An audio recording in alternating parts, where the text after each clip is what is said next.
हाय students, मैं Mithun sir SP international public high school Kathiya Chowk Kahri. आज हम लेकर आए हैं बहुत ही छोटा छोटा ट्रांसलेशन जो क्लास से 1 से लेकर 3 तक लागू होगा। सबसे पहले हम बता दें कि हम लोग सुने होंगे बहुत सारे बच्चे बात करते हैं कि मुझे आम खाना चाहिए, मुझे पढ़ने जाना चाहिए, मुझे हंसना चाहिए। तो आखिर इसको हम लोग इंग्लिश में कैसे ट्रांसलेट करेंगे? हमने बोल दिया कि हिंदी में कि मुझे आम खाना चाहिए, मुझे पढ़ना चाहिए, मुझे हंसना चाहिए। ये बहुत सारे वाक्य होते हैं, आखिर इसको हम इंग्लिश में कैसे ट्रांसलेट करेंगे? तो आइए हम इस पे बोर्ड पे लेके चलते हैं। तो सबसे पहले हम लोग लिखेंगे क्या कि स्ट्रक्चर यानी स्ट्रक्चर जो लिखे हुए हैं इसका अर्थ क्या होता है, स्ट्रक्चर है क्या? तो हम यह स्ट्रक्चर जो लिखे हैं इसको हिंदी में कहते हैं नियम। यानी हम लोग कोई भी कार्य को करते हैं तो उसका एक रूल होता है, एक और नियम होता है। तो स्ट्रक्चर का हिंदी होता है नियम। तो सबसे पहले हम लोग चलेंगे बोर्ड पे subject plus should plus verb 1 यानी वर्ब यानी क्रिया का पहला रूप। उसके बाद चलेंगे ऑब्जेक्ट प्लस अदर वर्ड्स। यहां पे हम लोग गौर से समझेंगे स्ट्रक्चर यानी नियम। Subject plus should plus 1 plus object plus other word. यानी सबसे पहला वाक्य मान लीजिए कि मेरा है कि मुझे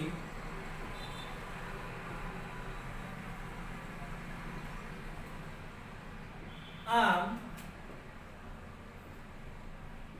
खाना चाहिए। मुझे क्या करना चाहिए कि मुझे आम खाना चाहिए। तो आखिर इसको हम लोग इंग्लिश में कैसे ट्रांसलेट करेंगे? तो गौर से देखेंगे स्ट्रक्चर यानी रूल और नियम।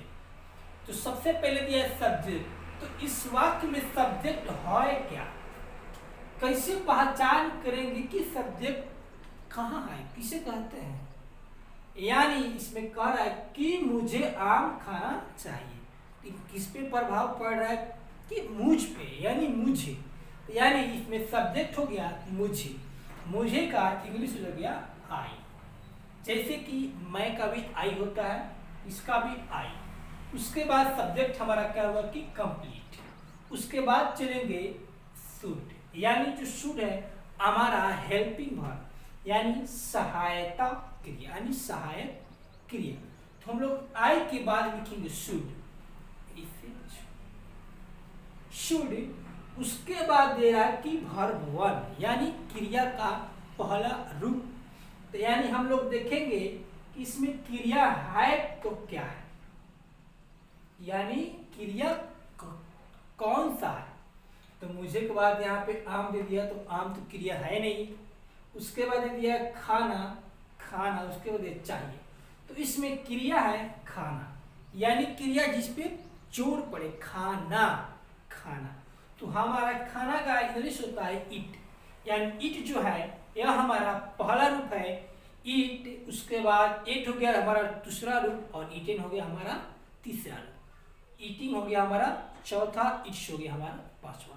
तो हमें सबसे पहले लिखना है इसमें कि वर्ब का पहला रूप यानी प्रथम। ईट का हमारा हो जाएगा क्या चीज, तो ईट। उसके बाद कह रहा है ऑब्जेक्ट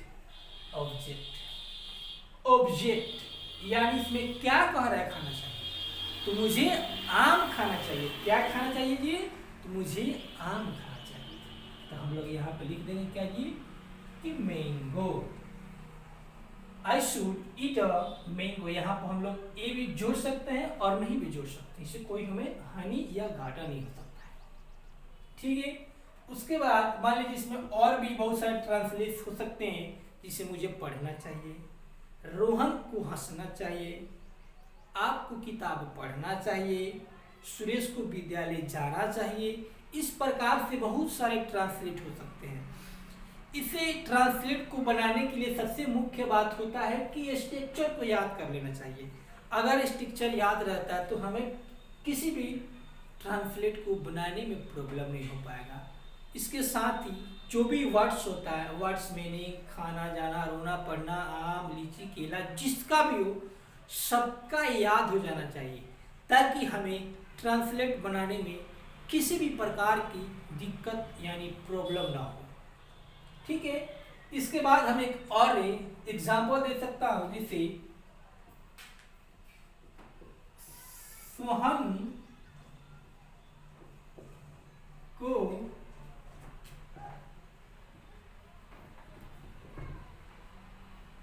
विद्यालय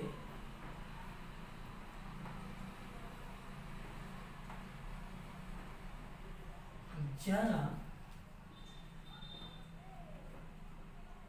चाहिए। तो इसमें दे दिया क्या कि सोहन को विद्यालय जाना चाहिए। तो सबसे पहले हमारा सब्जेक्ट हो गया सोहन। हम यहाँ पे बनाएंगे क्या, सोहन। उसके बाद वर्ब यानी हमारा हेल्पिंग वर्ब, तो शुड गो टू स्कूल, यानी सोहन को विद्यालय जाना चाहिए। Sohan should go to school, यानी सोहन को विद्यालय जाना चाहिए। इसी प्रकार के और भी सारे वीडियो को देखने के लिए मेरे से देखिए, वीडियो के नीचे लिखा हुआ है सब्सक्राइब, जो रेड कलर से लिखा होगा उस पर टच कीजिएगा। उसके साथ ही बेल आइकन आएगा जिसमें ऑल पर प्रेस कीजिएगा।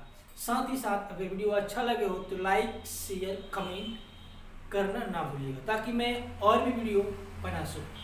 सब्सक्राइब कीजिएगा, उसके साथ ही बेल आइकन दबाइएगा, ताकि मैं जो भी वीडियो बनाऊंगा डायरेक्ट आपके नोटिफिकेशन में चला जाएगा और आप मेरे वीडियो को आराम से